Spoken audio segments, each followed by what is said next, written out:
2 అనేటువంటి హెడ్డింగ్ ఒకటి.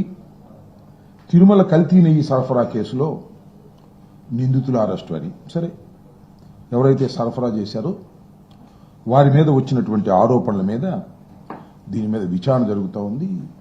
దాని మీద కొన్ని అరెస్టులు కూడా జరిగాయి. దీనిలో ప్రధానంగా అందరూ గమనించవలసినటువంటి అంశం ఏంటంటే, తిరుమల కల్తీ నెయ్యి వ్యవహారంలో అరెస్టులు జరిగింది టెండర్ల ఉల్లంఘన మీద తప్ప లడ్డూ ప్రసాదంలో కల్తీ నెయ్యి కలిసిందనేది ఆధారాలు లేని ఆరోపణ అనే విషయాన్ని చాలా స్పష్టంగా తెలుసుకోవాలని మనవి చేస్తున్నాను. ఎందుకంటే ఈ వార్తలన్నీ చూస్తుంటే చంద్రబాబు నాయుడు గారు ఏదైతే తెలివి తక్కువగా ఆరోపణ చేశాడో, తెలివి ఎక్కువ ఆరోపణ చేశాడో, లడ్డూ ప్రసాదంలోనే నూనె అంటే పంది నూనె, పంది కొవ్వు ఇలాంటి జంతువులు కొవ్వు కలిసిందని ఆరోపణ చేసి ఇరుక్కుపోయాడు. ఇవాళ ఏం చేయాలో అర్థం కానటువంటి పరిస్థితుల్లో ఆయన రకరకాల విన్యాసాలు చేస్తున్నాడు. ఎలా బయటపడాలి ఏమిటి అనే దాని మీద. దానిలో భాగంగానే ఈనాడు, ఆంధ్రజ్యోతి వార్తలు రాసేటటువంటి కార్యక్రమాలు చేస్తున్నారు. ప్రధానంగా ఇక్కడ గమనించవలసినటువంటి అంశం ఏమిటంటే, మరొక్కసారి రాష్ట్ర ప్రజానీకం తెలుసుకోవాలి.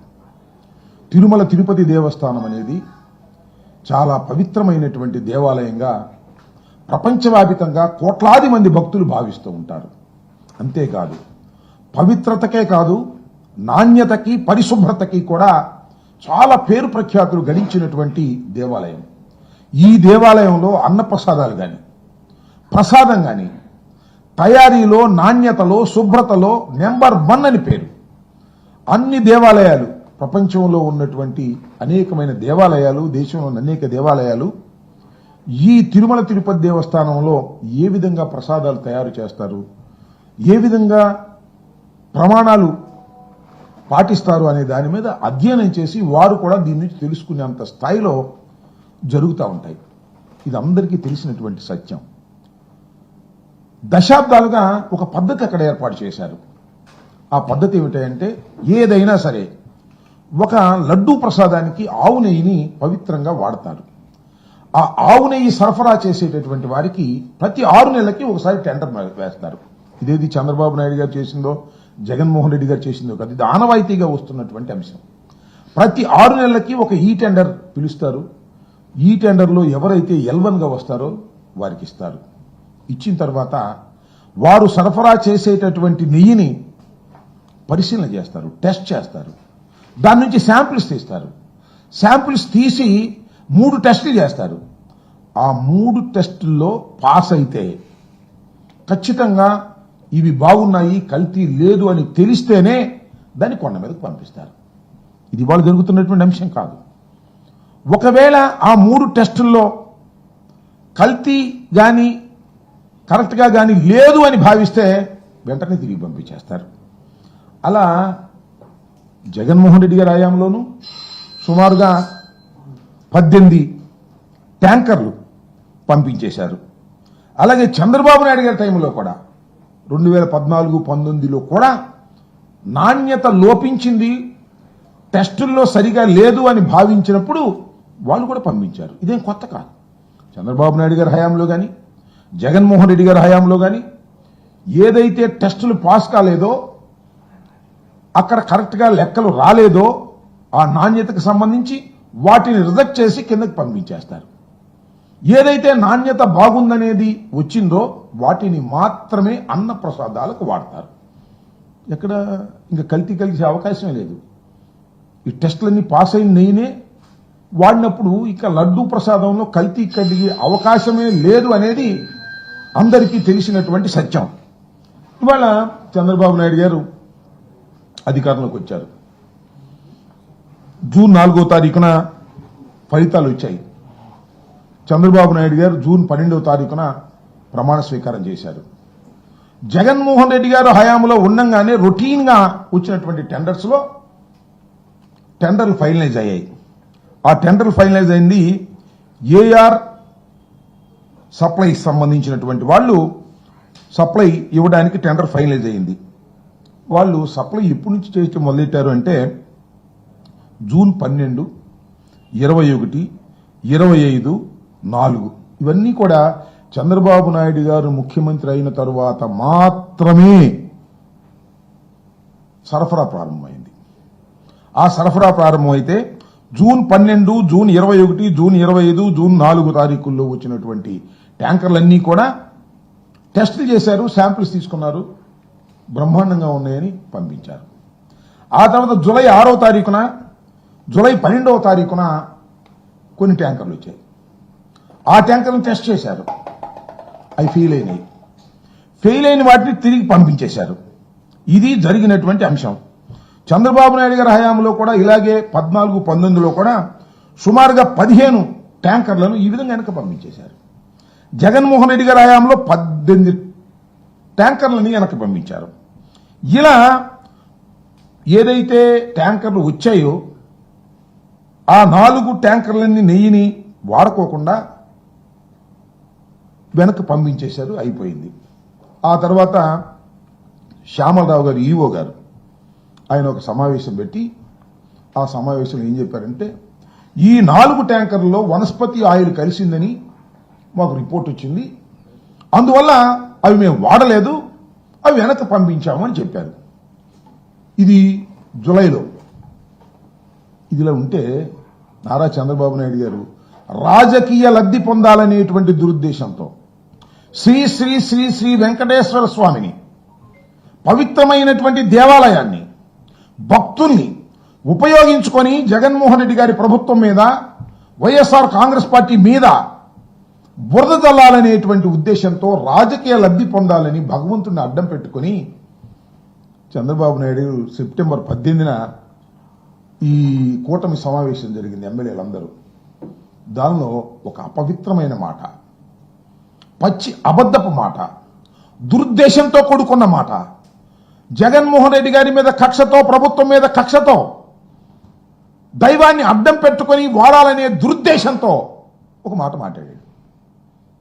లడ్డూ ప్రసాదాల్లో నెయ్యిలో కాదు, సరఫరా చేసి నెయ్యిలో కల్తీ కలిస్తే ఆ నెయ్యిని మేము వెనక్కి పంపించాము అని చెప్పుకోకుండా, ఈవో గారేమో వెనక్కి పంపించేశాము, దాన్ని వాడలేదని చెబితే ఆయన ఏమన్నాడంటే, లడ్డూ ప్రసాదంలో పంది కొవ్వు, యానిమల్ ఫ్యాట్ ఉపయోగించారు, ఇది దుర్మార్గం అని గుడ్డగాల్చి ఒకటి ముఖాన వేశాడు, ఒక అబద్ధ ప్రచారాన్ని వేశాడు. దాన్ని ఇవాళ లాక్కోలేక పీక్కోలేక కింద మీద పడతా ఉన్నాడు. దైవాన్ని అడ్డం పెట్టుకొని మా మీద, జగన్మోహన్ రెడ్డి గారి మీద, ముఖ్యంగా అక్కడ ఉన్నటువంటి కరుణాకర్ రెడ్డి గారి మీద, సుబ్బారెడ్డి గారి మీద, ధర్మారెడ్డి గారి మీద, వీళ్ళందరి మీద ఆరోపణలు చేసి రాజకీయంగా లబ్ధి పొందాలనేటువంటి ఒక నీచమైన ఎత్తుగడతో, దైవాన్ని అడ్డం పెట్టుకుని రాజకీయ లబ్ధి పొందాలనే దుర్మార్గంతో ఆరోపణ చేశాడు. చిత్రమైన విషయం ఏంటంటే, అంతకు ముందే ఈవో గారు, ఆయన నియమించిన ఈవో గారే, దిస్ ది యానిమల్ ఫ్యాట్ ఉందని మాకు తెలిసింది, ఆ 4 ట్యాంకర్లు తిప్పి పంపించాం. ఆ 4 ట్యాంకర్లు తిప్పి పంపించడం కొత్త కాదు. జగన్మోహన్ రెడ్డి గారి టైంలో 18 ట్యాంకర్లు తిప్పి పంపించారు. 2014, 2019లో చంద్రబాబు నాయుడు గారి హయాంలో 15 ట్యాంకర్లు తిప్పి పంపించారు. This the routine course. ఒక సిస్టమేటిక్గా, ఒక పగడ్బందీ వ్యవస్థ తిరుమల తిరుపతి దేవస్థానానికి ఉంది. అది ఎవరో ఏర్పాటు చేసింది కాదు, అనాదిగా వస్తున్నటువంటి సాంప్రదాయం. పైకి వెళ్ళేటటువంటి ప్రతి నెయ్యి ట్యాంకర్ని టెస్ట్ చేసి సక్సెస్ అయితేనే, రిపోర్ట్ సరిగా వస్తేనే పైకి పంపిస్తారు, లేకపోతే కిందకి తిరిగి పంపిస్తారు. ఇది ఒక ఆనవాయితీగా వస్తున్నటువంటి విషయాన్ని చంద్రబాబు నాయుడు గారు కోట్ చేసి దీని మీద రాద్ధాంతం చేయాలనేటువంటి ప్రయత్నం చేసిన విషయం మీ అందరికీ తెలుసు. ఎంత రాద్ధాంతం చేశారండి నాకు అర్థం కాల. జగన్మోహన్ రెడ్డి గారి మీద, ప్రభుత్వం మీద. ఈయనే కాదు, ఆయన మన పవన్ కళ్యాణ్ గారు కూడా వెళ్ళి సాక్షాత్తు మెట్లు గడిగాడు. అక్కడ మెట్లు గడిగి ఊగిపోయి గందరగోళం చేసి వెంకటేశ్వర స్వామిని అడ్డం పెట్టుకుని జగన్మోహన్ రెడ్డి గారి మీద బురదల అనేటువంటి ప్రయత్నాలు చేసినటువంటి సందర్భాన్ని ఇక్కడ నేను గుర్తు చేస్తూ ఉన్నా. ఇవాళ ఇక్కడ మీరు గమనించాల్సింది ఏంటంటే, సెప్టెంబర్ 18న చంద్రబాబు నాయుడు గారు ఇది చేశారు. తర్వాత ఏం జరిగింది, ఆయన ఒక సిట్ అని వేశాడు, 18న వేశాడు. 18న ఆయన చెప్పాడు, తీసుకొచ్చి 26వ తారీఖున అనుకుంటాను, సెప్టెంబర్ 25న, 18వ తారీఖున యానిమల్ ఫ్యాట్ జరిగింది, కల్తీ కలిగింది, లడ్డూ ప్రసాదంలో కల్తీ కలిగింది. ఎక్కడి దాకా వెళ్ళారంటే ఈ లడ్డూ ప్రసాదంలో కల్తీ కలిగింది దేశంలోని భక్తులందరూ ఈ లడ్డూ ప్రసాదాన్ని తినేశారు, కల్తీ అయిన దాన్ని అని చెప్పాడు. ఎక్కడ కల్తీ అయినట్టుగా ఆధారాలే లేవు. ఎక్కడ సక్సెస్ కానటువంటి నెయ్యిని కొండ మీదకి పంపించి వాడినటువంటి సందర్భమే లేదు. కానీ తినేశారన్నాడు. దాని దుప్పదగా పవన్ కళ్యాణ్ గారు అయితే ఆ రామాలయ ప్రారంభోత్సవానికి కూడా లడ్డూలు వెళ్ళి దానిలో కూడా ఇలాంటి కల్తీనే తీసుకెళ్లి పెట్టేశారు అనేటువంటి మాట. ఏ విధంగా అయినా సరే బురద జల్లాలనేటువంటి తాపత్రయంతో పచ్చి అబద్ధాలు భగవంతుడి పేరు మీదుగా వాడేశారు. చంద్రబాబు నాయుడు గారు 25వ తారీఖున కేసు నమోదు చేశారు. దీని మీద 26న రాష్ట్ర ప్రభుత్వం సిట్ వేసింది. చిత్రం ఏంటంటే సెప్టెంబర్ 18న చంద్రబాబు నాయుడు గారు ఈ అసత్యమైన ఆరోపణ చేసి 25వ తారీఖున సిట్ వేసి కేసు పెట్టి 26వ తారీఖున రాష్ట్ర ప్రభుత్వం సిట్ వేశారు. దీని మీద సుప్రీంకోర్టుకు వెళ్ళాం. ఇది అన్యాయం జరుగుతుంది, అక్రమం జరుగుతుందని సుబ్బారెడ్డి గారు సుప్రీంకోర్టులో ఫైల్ చేస్తే సుప్రీంకోర్టు ఏ విధమైన వ్యాఖ్యలు చేసిందో మీ అందరికీ గుర్తుండే ఉంటుంది. అది ఇదేంటి 18వ తారీఖున మీరు చెప్పడం ఏంటి? అసలు ఏ ఆధారాల మీద మీరు చెప్తారు? కల్తీ జరిగిందని ఏ ఆధారాల మీద మీరు చెప్తారు? ముఖ్యమంత్రి అయ్యుండి కూడా ఎందుకు ఇలా చెప్తారు అని సాక్షాత్తు సుప్రీంకోర్టే కోర్టులో బహిరంగంగా అడిగింది. మీరు ఏ ఆధారాలు లేకోకుండా లడ్డూ ప్రసాదంలో కల్తీ కలిసిందని ఎలా చెప్తారు? చెప్పిన తర్వాత విచారణ ఏంటి? ఒక ముఖ్యమంత్రి కలిసింది, తప్పు జరిగిందని చెప్పి ఆ ముఖ్యమంత్రి ఆధీనంలో విచారణ జరిగితే ఎవరైనా సరే దానికి వ్యతిరేకంగా రిపోర్ట్ ఇస్తారా అనేటువంటి ప్రశ్నలు సుప్రీంకోర్టులో అడిగితే తెల్లముఖం వేయాల్సినటువంటి పరిస్థితి ఏర్పడింది. తర్వాత ఆ సిట్టును సరిచేసి సిబిఐ డైరెక్టర్ నాయకత్వంలో ఆ సిట్టు జరగాలని మళ్ళా దాన్ని పునర్వ్యవస్థీకరించి కొత్తగా దాన్ని సిట్ని మార్చి వేయటం జరిగింది. దాని మీద విచారణ జరుగుతున్నటువంటి సందర్భం. ఇది ఎంత ఘోరమైనటువంటి అంశం ఏంటంటే ఒక భగవంతుణ్ణి అడ్డం పెట్టుకొని జగన్మోహన్ రెడ్డి గారిని, వైఎస్ఆర్ కాంగ్రెస్ పార్టీని బురద జల్లాలనేటువంటి ప్రయత్నం చంద్రబాబు నాయుడు గారు చేయటం చాలా దురదృష్టకరమైనటువంటి పరిణామం. ఇవాళ కూడా ఏదో ఒక విధంగా ఇంకా అదే స్టాండ్ తీసుకుని అదే స్టాండ్ను తీసుకెళ్లి ప్రచారం చేయాలనేటువంటి ప్రయత్నం చేస్తున్నారు.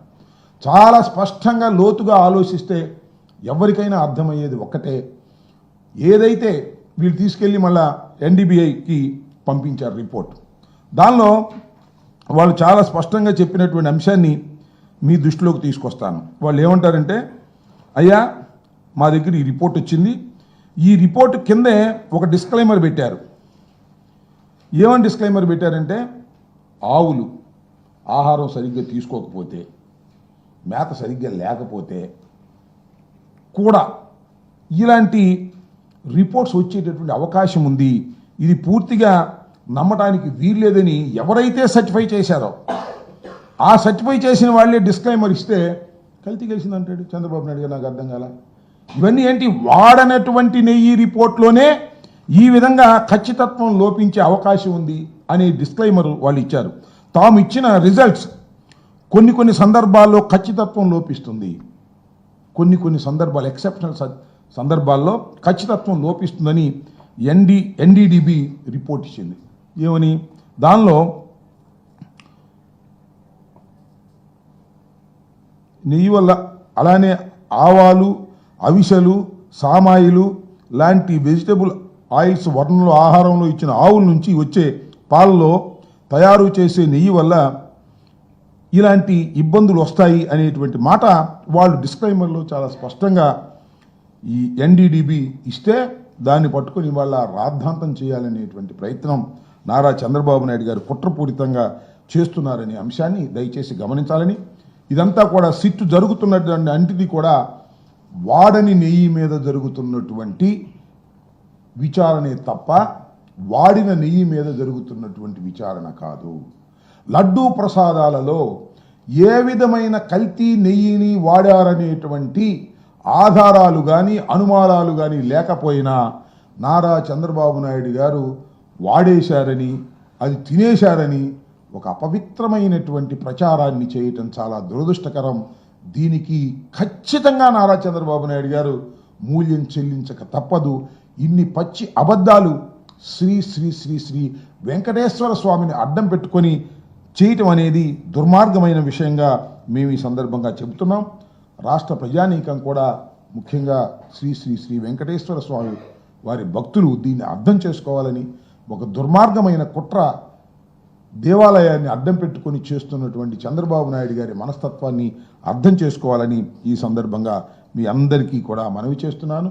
ఈఆర్ ఫుడ్స్ ప్రైవేట్ లిమిటెడ్ అనే సంస్థ సరఫరా చేయటం ప్రారంభించింది నారా చంద్రబాబు నాయుడు గారు ముఖ్యమంత్రి అయిన తర్వాత, ప్రమాణ స్వీకారం చేసిన తర్వాత మాత్రమే వారు సరఫరా చేయటం మొదలుపెట్టారు తప్ప జగన్మోహన్ రెడ్డి గారి టైంలో సరఫరా చేసింది కాదనే విషయాన్ని కూడా దయచేసి నోట్ చేసుకోవాలి ప్రజానీకమని ఈ సందర్భంగా నేను కోరుతున్నాను. ఇది ఒక రాజకీయ లబ్ధి కోసం నారా చంద్రబాబు నాయుడు గారు చేస్తున్న ఒక విషపూరితమైన నాటకంలో భాగంగానే ఇది ఉంది తప్ప మరొకటి కాదని ప్రపంచవ్యాప్తంగా ఉన్న భక్తులు తెలుసుకోవాలని కూడా ఈ సందర్భంగా నేను కోరుతున్నాను. నేను ఒక మాట చెబుతాను, బాబు గారికి అండగా ఉంటారా మరొకరు అండగా ఉంటారా అనేది కాదు. శ్రీ శ్రీ శ్రీ వెంకటేశ్వర స్వామి చాలా అద్భుతమైనటువంటి శక్తివంతమైనటువంటి దేవుడు. ఆయన ఎవరైతే ధర్మంగా ఉంటారో వారికి అండగా ఉంటారు, ఎవరైతే అధర్మంగా ఉంటారో వారికి అండగా ఉండరు. ధర్మాన్ని కాపాడేటటువంటి శక్తి శ్రీ శ్రీ శ్రీ వెంకటేశ్వర స్వామికి ఉన్నదని భక్తులందరూ భావిస్తున్నారు. ముఖ్యంగా ప్రపంచవ్యాపితంగా ఆయనకి భక్తులు ఉన్నారు. నేను మనవి చేస్తున్నా, ఎవరైతే పచ్చి అబద్ధాలు ఆడతారో, ఎవరైతే తన్ను అడ్డం పెట్టుకొని రాజకీయ లబ్ధి పొందాలని దుర్మార్గంగా ఆలోచిస్తారో అలాంటి వ్యక్తులకు, అలాంటి సంస్థలకు, అలాంటి పార్టీలకు శ్రీ శ్రీ శ్రీ వెంకటేశ్వర స్వామి ఆశీస్సులు ఉండవు అని నేను భావిస్తున్నాను. ఇది వాస్తవమో కాదో ప్రజలు తెలుసుకోవాలని కూడా నేను కోరుతున్నాను. భక్తులందరికీ కూడా మనవి చేస్తున్నాను. ఎంత దుర్మార్గం అంటే, భక్తులు తినేసిన లడ్డు ప్రసాదంలో కల్తీ ఉందని చెప్పేటటువంటి దుర్మార్గమైన ఆలోచన చేస్తున్నాడు నారా చంద్రబాబు నాయుడు గారు. ఎక్కడ కల్తీ లేని నెయ్యి మాత్రమే ఇంతవరకు వాడారని సర్టిఫై చేస్తుంటే, తిరుమల తిరుపతి దేవస్థానానికి సంబంధించినటువంటి సిస్టమ్ చంద్రబాబు నాయుడు గారు మీరు తిన్న లడ్డూలో కల్తీ ఉంది, మీరు తిన్న లడ్డూలో కల్తీ ఉంది అని చెప్తున్నాడు. ఏం నాకు అర్థం కాల. There is no proof at all. అంటే రాజకీయ లబ్ధి కోసం ఎంతటికైనా దిగజారిపోతాడనే దానికి ఇంతకన్నా ఏం కావాలి నిదర్శనం? తినేసిన లడ్డు ప్రసాదం ప్రపంచవ్యాప్తంగా తిన్నారు కదా ప్రజలు, భక్తులు. వాళ్ళందరూ ఏం కోరుకుంటున్నారు? అయ్యా ఇదంతా అబద్ధం కావాలి అని కోరుకుంటున్నారు. చంద్రబాబు నాయుడు గారి ప్రచారం అబద్ధం కావాలి, న్యాయం కాదు, ధర్మం కాదు అని వాళ్ళు కోరుకుంటున్నారు. చంద్రబాబు నాయుడు గారు ఏమో కోరుకుంటున్నాడు? మీరు తిన్న ప్రసాదంలో పందికో ఉంది, ఆవుకో ఉంది అని నమ్మాలని ప్రయత్నం చేస్తున్నాడు. ఎక్కడికి అన్యాయం ఉంటున్నా నేను? అన్ని టెస్టులు చేసిన తర్వాత ఒక సిస్టమ్, నేను ఒకటి ఇందాక చెప్పినట్టుగా తిరుమల తిరుపతి దేవస్థానానికి ఒక పగడ్బందీ అనే సిస్టమ్ ఉంది. ఇక్కడ నుంచి వెళ్ళే ప్రతి పదార్థాన్ని చెక్ చేసే సిస్టమ్ ఉంది. ఆ చెకింగ్లో ఫెయిల్ అయితే కిందకి వెళ్తాయి, ఫెయిల్ కాకపోతే కొండ మీదకి వెళ్తాయి. జగన్మోహన్ రెడ్డి గారి టైంలో ఫెయిల్ అయిన 18 ట్యాంకర్లు కిందకు వచ్చాయి. చంద్రబాబు నాయుడు గారి టైంలో ఫెయిల్ అయిన 14-19లో 14 ట్యాంకర్లు కిందకు వచ్చాయి. ఇంకెక్కడ ఉంటుంది అవకాశం? ఏమిటి అన్యాయం? మౌన్ రాజకీయ ఆరోపణలు చేసినట్టుగా తిరుమల తిరుపతి దేవస్థానానికి సంబంధించిన ప్రసాదం మీద, అన్నప్రసాదాల మీద, భక్తుల మీద చేయటం ధర్మమా? నీకు రాజకీయంగా మా మీద కక్ష ఉంటే ఉండొచ్చు. ఎంత బ్రహ్మాండంగా మెయింటైన్ అవుతున్నటువంటి దేవాలయం అది. ప్రపంచం వ్యాపితంగానే పేరు ప్రఖ్యాతులు గాంచిన దేవాలయమే. శుభ్రతలోను, నాణ్యతలోను, ప్రసాదాల తయారీలోను. దాన్ని ఏదో ఒక విధంగా అపవిత్రమైపోయింది జగన్మోహన్ రెడ్డి గారి టైంలో అని చెప్పి నమ్మించి మోసం చేయాలనేటువంటి చంద్రబాబు నాయుడు గారి ప్రయత్నాన్ని భగవంతుడు క్షమిస్తాడా? ఆలోచన చేయమని మనం చేస్తున్నా. సో ఒక దుర్మార్గమైన ఆలోచన చంద్రబాబు నాయుడు గారు చేస్తున్నారు. ఆ దుర్మార్గమైన ఆలోచనకి మీరు చెప్పినట్టుగా భగవంతుడు సహకరించడు. ఇది వాస్తవం. ఇవాళ కాబట్టి రేపు కాబట్టి ఎల్లుండి 4 సంవత్సరాలకి వాస్తవాలు బయటకు వస్తాయి కదా.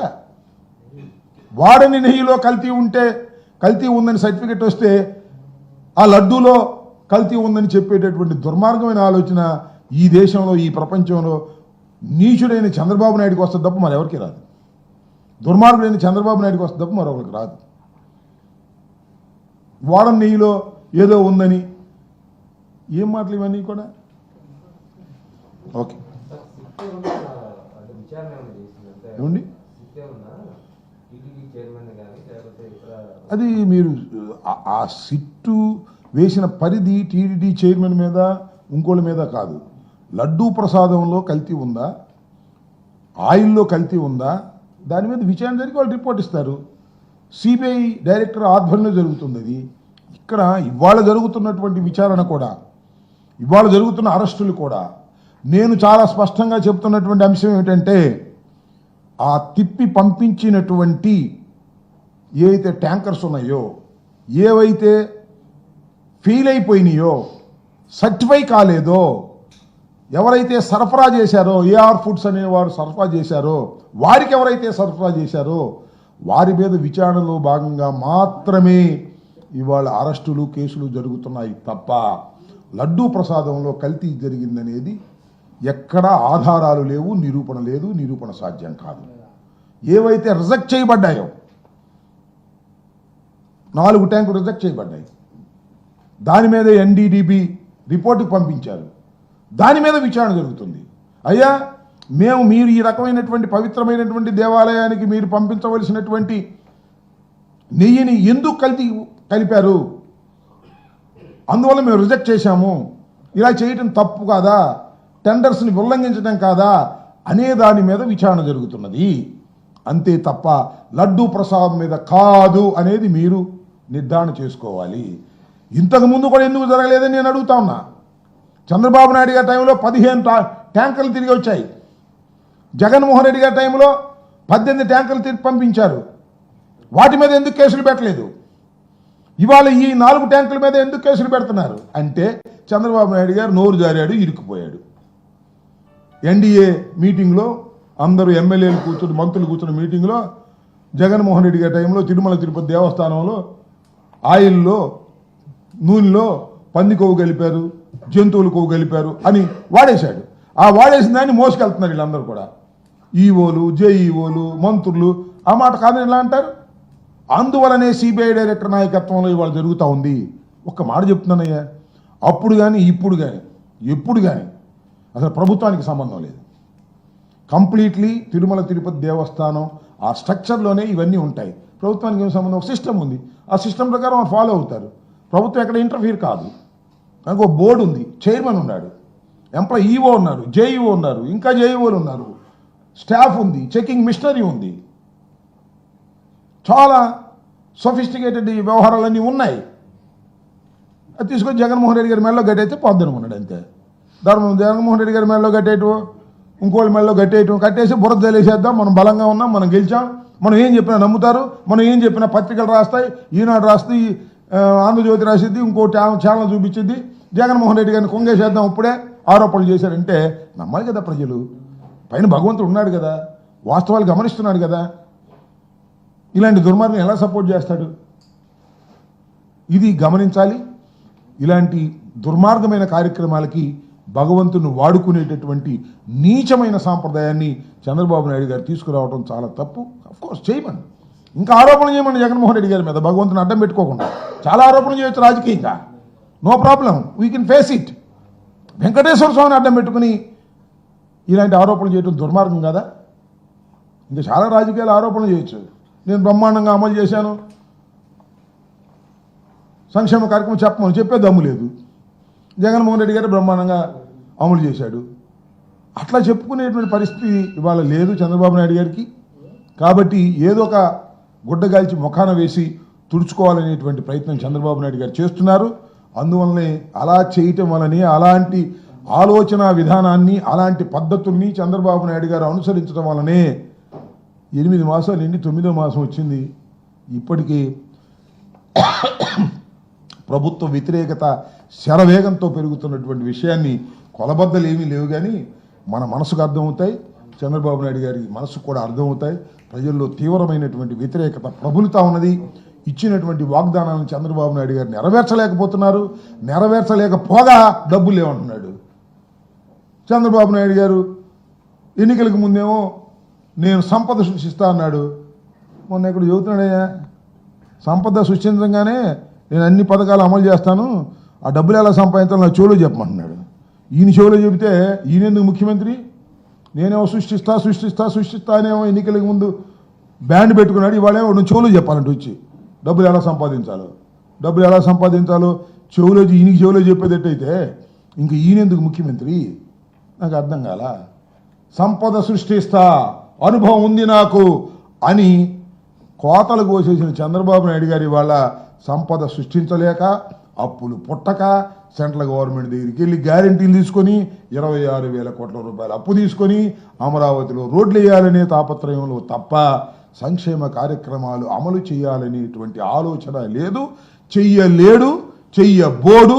కారణం ఏంటంటే ఆర్థిక వ్యవస్థ ఆంధ్రప్రదేశ్ని సహకరించదు. ఈ విషయాన్ని మాజీ ముఖ్యమంత్రి జగన్మోహన్ రెడ్డి గారు చాలా స్పష్టంగా ఎన్నికలకు ముందు చెప్పాడు. చంద్రబాబు నాయుడు గారు చెప్పేటటువంటి ప్రతి సంక్షేమ కార్యక్రమం అమలు చేయడానికి వీలు లేదు.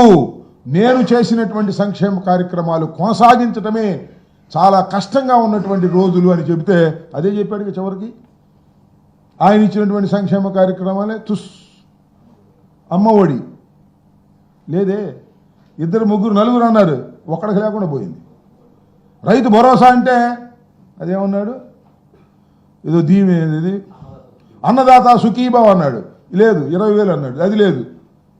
సో నేనేది ఏంటంటే ఇక ఆరోగ్యశ్రీకి డబ్బులు లేవు.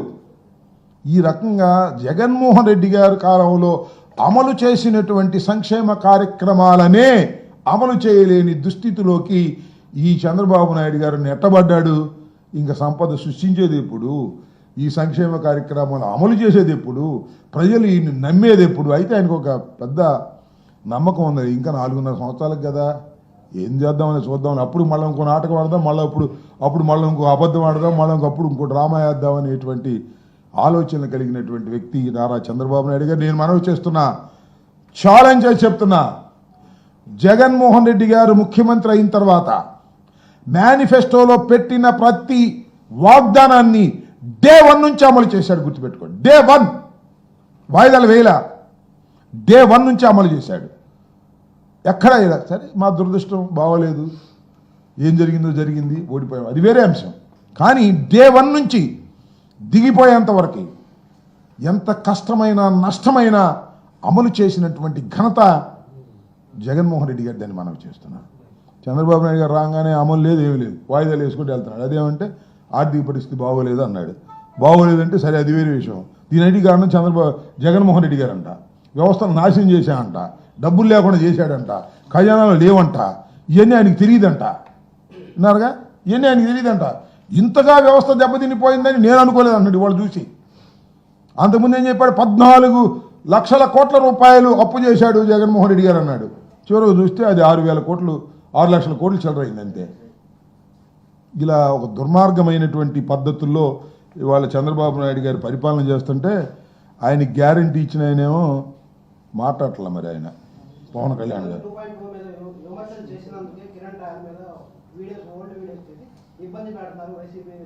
ఎవరైనా కిరణ్ రాయల్ ఎవరైనా ఏమో నేను చూడలేదు, మాకు తెలియదు. ఏం జరిగింది ఆయనకి, ఏం జరిగింది ఆయనకి?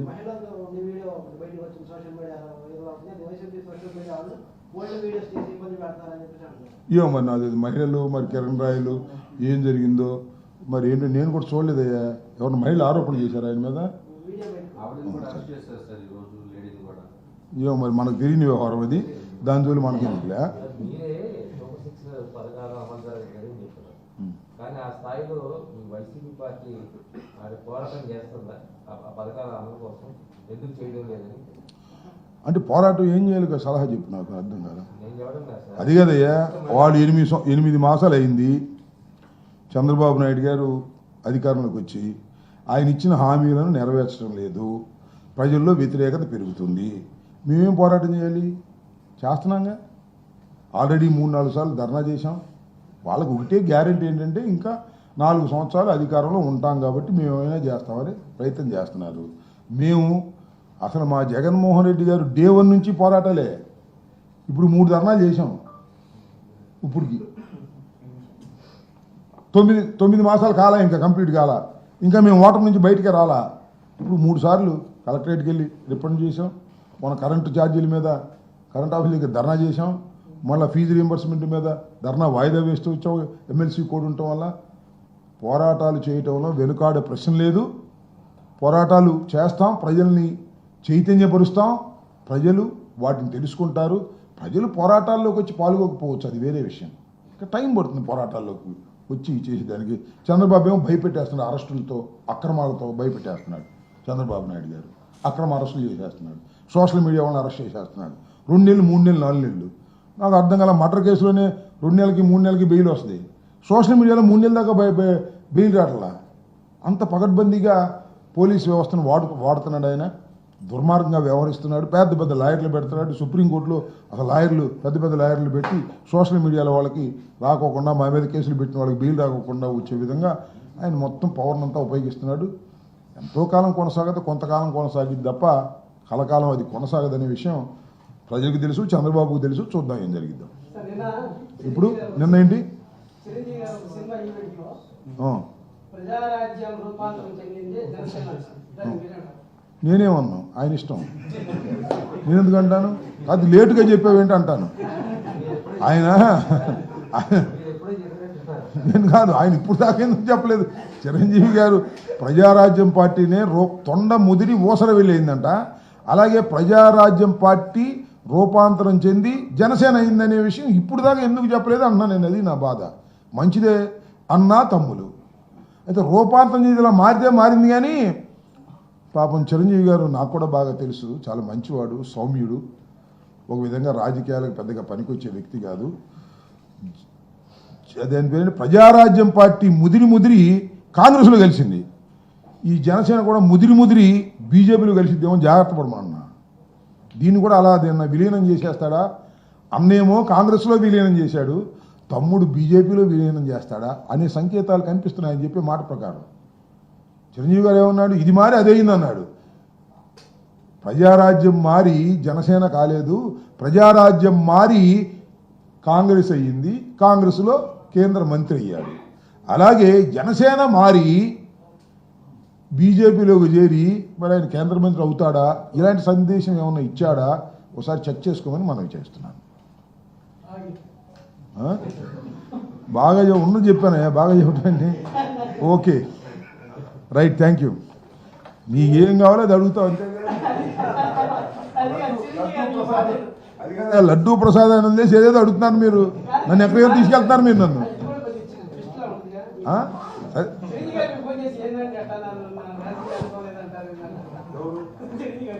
రాజకీయ అనుభవం లేదని ఎక్కడన్నా నేను? రాజకీయాలకు పనికిరాడు, ఆయన మంచోడు అన్న. కొద్దిగా కర్కశంగా, కొద్దిగా ధైర్యంగా ఉండాలని నా ఉద్దేశం, అంతే తప్ప వేరే అది సర్టిఫికెట్ ఆయనకి నేను ఇచ్చేది. నేను ఇస్తున్న ఒక మంచి సర్టిఫికెట్ ఎవరికి? రాజకీయాలకు పనికిరాడంటే అతి మంచివాడు, అతి సౌమ్యుడు, ఎవరినన్నా ఏమైనా విమర్శించాలన్నా కూడా ఎందుకులే అనుకుంటాడు. అట్లా కుదరదు కదా రాజకీయాల్లో.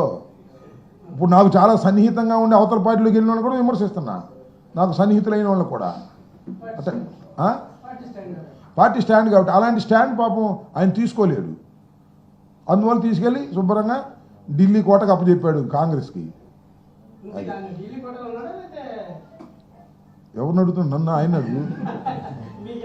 అవును, ఆయన ఇప్పుడు జనసేనలో ఉన్నట్టుగా అర్థం అవుతుంది నువ్వు చెప్పే లెక్క ప్రకారం. ఇది ముదిరి అది తొండ ముదిరి ఓసరి వెళ్ళి అయింది అన్నట్టుగా ఇది ముదిరి అది అయిందంటే ఏదో. Okay, thank you.